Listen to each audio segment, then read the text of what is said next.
Welcome learners.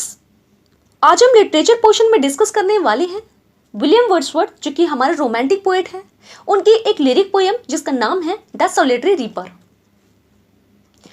ये एक lyric poem होने के साथ साथ बैलेड भी है, क्योंकि कुछ क्रिटिक्स इस पोएम को लिरिक भी मानते हैं और कुछ क्रिटिक्स इसको मानते हैं ये बैलेड है। ठीक है, मैं आपको इसलिए बता रही हूँ क्योंकि एग्जाम में ये क्वेश्चन आ भी चुका है। ठीक है, अकॉर्डिंग टू ऑप्शन हमें वहां पे करेक्ट करना होगा। ये पोएम को लिखा गया था, पब्लिश कराया गया था 1807 में। ठीक है, ये जो पोएम है इसको पब्लिश कराया गया था 1807 में, जिस समय विलियम वर्ड्सवर्थ का एक कलेक्शन आया था पोएम्स इन 2 वॉल्यूम्स। अभी हम इसके बाद में और भी पोएम्स को पढ़ेंगे जिसको पब्लिश कराया गया था इसी कलेक्शन के अंतर्गत, जो है पोएम्स इन 2 वॉल्यूम्स। ठीक है, तो जो सोलिटरी रीपर है 1807 में ये पब्लिश कराई गई थी, और किसमें? पोएम्स इन 2 वॉल्यूम्स में।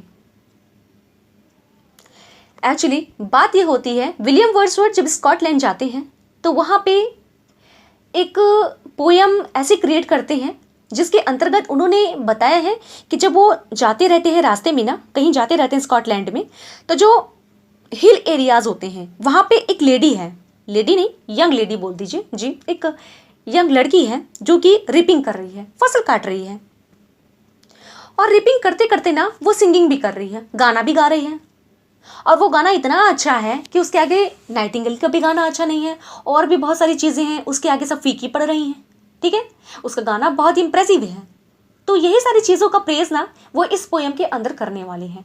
और जो ये सोलिटरी रीपर है ना, ये जो टाइटल है ये उसी लड़की के लिए इन्होंने चूज किया हुआ है। चलिए अब आ जाते हैं अपनी समरी पे और इंपॉर्टेंट फैक्ट्स जो कि इस पोएम के बारे में है। The solitary reaper is Wordsworth lyric, जैसा मैंने बताया लिरिक ही है। Some critics consider it is a ballad, हाँ कुछ क्रिटिक्स मानते हैं कि ये एक बल्लेट पोएम भी है। एंड पब्लिश्ड इन 1807, 1860 में इसको पब्लिश किया गया था। The poem seems to be more a vision than a piece of imagination, और ये कविता जो है ना ऐसी लगती है जैसे इसका ये वाकई में अस्तित्व रखती है, ना कि एक इमेजिनेशन का पीस है, यानी इसको रियल भी माना जा सकता है। ठीक है, और ऐसा दिखाया गया है कि ये अपना जो अस्तित्व है वो ए पीस ऑफ इमेजिनेशन से भी ज़्यादा रखती है।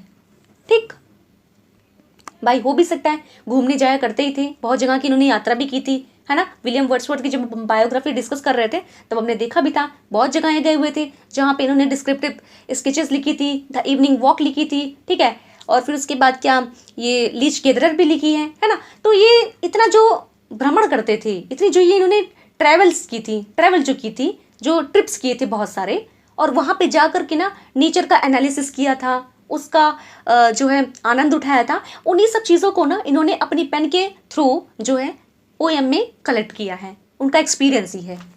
ठीक है, Wordsworth gets the idea of composing the poem when he passes through a field. Obviously देखिए ना, जो वर्ड्सवर्थ हैं इन्होंने ये जो आइडिया प्राप्त किया था ना पोएम लिखने का, कहाँ से आया इनको कि ये जाते हुए हैं एक बार कहाँ पे, फील्ड में, खेतों से जाते हुए इनको ये आइडिया आया था लिखने का। ठीक है, और फिर क्या हुआ था कि where he sees a highland hill girl, और माउंटेन्स पे ना, यानी हाईलैंड जो एरियाज थे, जो पहाड़ी इलाका था ना, वहाँ पे एक लेडी को देखते हैं। हाँ, वहाँ पे एक लेडी को देखते हैं, गर्ल को देखते हैं। The girl is singing a song, और वो जो लड़की है वो गाना गा रही है while reaping. She seems to be singing in Gaelic. अब ये एक लैंग्वेज है स्कॉटलैंड की। ठीक है, याद रखिएगा, इंपॉर्टेंट है, पूछा जा सकता है कि लड़की किस लैंग्वेज में गाना गा रही थी, ऐसे क्वेश्चन आ सकता है। ठीक है, important. The poem has 32 lines which 4 stanzas. ये जो पोएम है ना कुल मिला के 32 लाइन्स की है और 4 स्टेंजाज में बटी हुई है, और हर एक स्टेंजा में ना 8-8 लाइन है। तो आप इसको जान रहे हैं, 8 चौक 32, बिल्कुल। तो कुल मिला के 32 लाइन्स है इस पोएम में। The poet is a Democrat, और ये जो पोएट है ना ये डेमोक्रेट है। He believes in the equality, बिल्कुल भाई, प्रजातंत्र को मानने वाले हैं तो क्या करेंगे, तो वो इक्वालिटी में तो विश्वास रखेंगे ना, बिल्कुल रखेंगे। तो इनके लिए जेंडर माने नहीं रखता, ठीक है। और यहाँ पे ये इस चीज़ को स्पेशलाइज किया गया है कि he believes in the equality of gender. Clear? He makes a simple Scottish मैडन the heroine of this poem. और उन्होंने ना एक स्कॉटिश मैडन की जो हीरोइन होती है ना उसको दिखाया है, ठीक है। इस पोएम में स्कॉटिश हीरोइन के ऊपर जो है प्रकाश डाला है, ठीक है। The song of this girl is more thrilling than that of a nightingale और द कुकू। और ये जो गाना गा रही है ना ये लेडी, ये जो लड़की गाना गा रही है, ये काफ़ी थ्रिलिंग है। किससे? जो नाइटिंगेल का गाना है। और नाइटिंगेल कहाँ इनको मिलती है? अरब के रेगिस्तान में ना, जब कुछ पैसेंजर्स होते हैं वो आराम करने के लिए एक जगह पे रुकते हैं तो वहाँ पे नाइटिंगेल का गाना सुनते हैं। तो वो नाइटिंगेल का गाना तो बहुत इंप्रेसिव रहता है, लेकिन ये जो लड़की का गाना है ये उससे भी ज़्यादा इंप्रेसिव है, उससे भी ज़्यादा मोर थ्रिलिंग, ठीक है।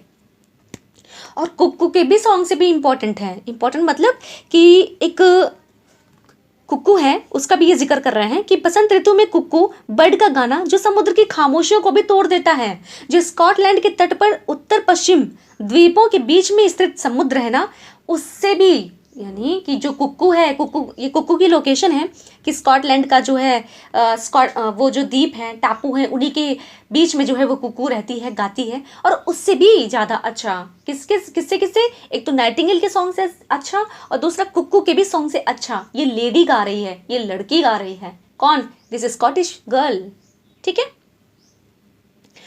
हाँ, the poem is this poem जी, the music in this poem has a magical haunting quality. और ये जो गा रही है वो गाना ना उसका जो म्यूजिक है थोड़ा हॉन्टिंग है, डराने वाला है, ऐसी क्वालिटीज रखता है, ठीक है। It seems that she is singing the sad song of natural sorrow, that loss of pain, ठीक। तो ऐसा लगता है ना कि वो जो गाना गा रही है वो सैड सॉन्ग है, ठीक है, नेचुरल सॉरो। अब कोई दुख रहा होगा, कुछ दुख ऐसे जैसे नेचुरल सॉरो से रिलेटेड, या तो वो डेथ हो सकती है या लॉस ऑफ पेन हो सकता है ना। तो कहने का मतलब ये वो जो गाना गा रही है काफ़ी सॉरोफुल सॉन्ग है, ठीक है। ये चीज़ आप याद रखेंगे, इंपॉर्टेंट है कि किस प्रकार का गाना वो गा रही है, हो सकता है एग्जाम में आ जाए, ठीक है। शी कंटिन्यूज जी, बट शी इज, अच्छा, but he is for William Wordsworth, but he is not sure of the theme. लेकिन वो थीम के बारे में श्योर नहीं है। कौन? विलियम वर्ड्सवर्थ, ठीक है। तो वही कह रहे हैं she continues her singing while working. तो वो कंटिन्यू गाना गाते जा रही है जबकि वो काम कर रही है, ठीक है। वाइल का यूज करते हैं जब एक समय पे हम दो कार्य करते होते, ये हमने कंजंक्शन में पढ़ा था, ठीक है। चलो, the poet listens to her song while mounting up the hill. और जो पोएट है ना इस गाने को वो सुनता जाता है जबकि वो हिल पर रहता है, ठीक है। जितनी देर वो हिल पर व्यतीत करता है, पास करने में अपना मतलब एक प्लेस से दूसरे प्लेस में जाता है तो वहाँ पे वो फील्ड में देखता है इसको, और वहाँ पे जब जितनी देर ये रहता है उतनी देर ये लेडी के सॉन्ग को सुनता जाता है, ठीक है जी। अब ये जो दो लाइन्स लिखी है ना ये सोलिटरी रीपर की ही लाइन है। इसमें विलियम वर्ड्सवर्थ बताना चाह रहे हैं the music in my heart I bore, यानी वो जो म्यूजिक था किसका? सोलिटरी रीपर यानी जो गर्ल का था गाना, वो अभी भी मेरे हृदय में है। आई बोर, ठीक है, वो मेरे हृदय में विद्यमान है वो गाना, ठीक है। ऐसा लगता है कि उस लड़की का गाना अभी तक मेरे हृदय में गूंज रहा है, ठीक है। लॉन्ग आफ्टर इट, हालांकि बहुत समय हो चुका है, ठीक है, बहुत समय हो चुका है। इट वॉज हियर्ड मतलब हर्ड, इसको सुने हुए, उसका गाना सुने हुए बहुत समय बीत चुका है। नो मोर, कि मैंने उसकी आवाज़ को बहुत दिनों से नहीं सुनी है, ठीक है, लेकिन फिर भी उसका जो गाना है मेरे हृदय में गूंज रहा है, ठीक है, बिल्कुल। अब विलियम वर्ड्सवर्थ को इस गाने की थीम नहीं पता है, बस ये ऐसा लगता है कि सोलफुल कोई गाना है और ये जो कुछ पंक्तियां हैं वो कह रहे हैं।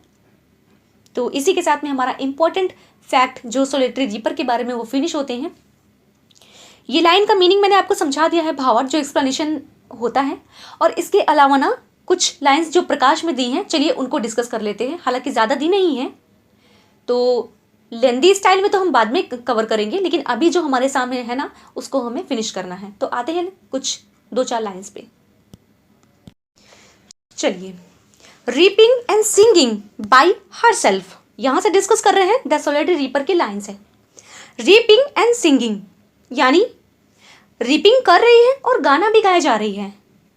स्टॉप हियर, और वो लड़की इस तरीके से कह रही है कि या तो आप रुक जाओ, और जेंटली पास, या तो आप आराम से निकल जाओ जेंटल तरीके से, विदाउट डिस्टर्बिंग मी। ठीक, लाइन का यही मतलब है।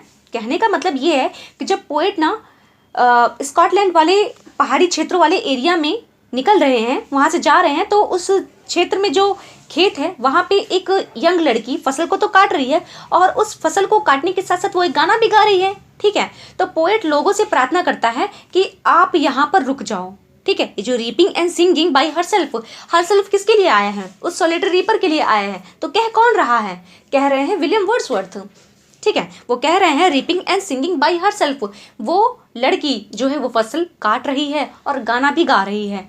ठीक है, और जो पोएट है यानी वर्ड्सवर्थ है, वो लोगों से रिक्वेस्ट कर रहे हैं, निवेदन कर रहे हैं कि या तो आप यहीं पर रुक जाओ, स्टॉप हियर, या फिर लड़की को बिना डिस्टर्ब किए यहाँ से चले जाओ। ठीक है, और जेंटली पास। ठीक है, तो ये जो बातें कह रहे हैं ये कह रहे हैं वर्ड्सवर्थ, अपने आप को बता रहे हैं, प्रेजेंट कर रहे हैं कि मैं कह रहा हूँ उस लड़की के लिए। ठीक है, ये मीनिंग है लाइन का। नेक्स्ट लाइन से हमारी डैफोडिल्स को हमें डिस्कस करना नहीं है आज, क्योंकि हम जी अब अगली लाइन से हमारे पास में will no one tell me what she sings. अब विलियम वर्ड्सवर्थ यहाँ पे कह रहे हैं कि क्या कोई मुझे बताएगा कि वह क्या गा रही है? मैं कैसे जानूंगा, क्योंकि वो तो गैलिक लैंग्वेज में गा रही है ना। तो वही कह रहे हैं will no one tell me what she sings, वो क्या गाती है, क्या मुझे कोई बताएगा? Perhaps the plaintive numbers flow, शायद वह किसी दुखद घटना को याद कर कर एक दुखी गीत गा रही है, शायद उसे कोई युद्ध याद आ रहा हो। फॉर ओल्ड, पुराना कोई समय, अनहैप्पी यानी कि सॉरोफुल चीज़ें, far off things, and battle long ago, या कोई युद्ध की युद्ध वाला कोई गाना गा रही हो, याद आ रहा है जिसकी वजह से वो दुखी है। ठीक है, तो वही कहना चाह रही है कि क्या मुझे कोई बताएगा। ये कहना माफ़ कीजिएगा, ये विलियम वर्ड्सवर्थ कह रहे हैं, भाई लड़की नहीं कह रही यहाँ पे तो विलियम वर्ड्सवर्थ ही उसकी प्रेज में कह रहे हैं। ठीक है, लड़की कुछ नहीं कह रही है, क्योंकि लड़की तो सिर्फ गाना गा रही है।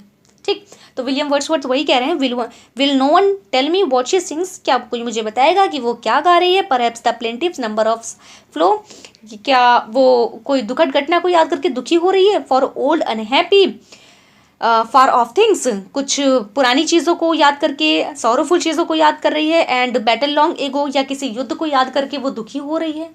ठीक है, वो क्यों इतना दुख भरा गीत गा रही है? बस यही चीज़ बता रहे हैं विलियम वर्ड्सवर्थ इनमें। चलिए, तो अब आज सोलिटरी रीपर को हमने फिनिश किया। इंपॉर्टेंट फैक्ट्स को आप याद रखिएगा, अगले दिन हम फिर कोई पोएम लेकर के आ जाएंगे इंपॉर्टेंट फैक्ट्स और समरी को प्रकाश बुक से। लाइंस होंगी तो हम लाइंस को भी डिस्कस कर लेंगे। ठीक है, क्योंकि लाइंस को कवर करते चलेंगे ना तो बाद में क्या चीज़ें इकट्ठी नहीं हो पाएंगी हमारी। चलिए, तो फिर मिलते हैं किसी और वीडियो में इंपॉर्टेंट टॉपिक को लेकर के। Thanks for watching, bye bye, take care.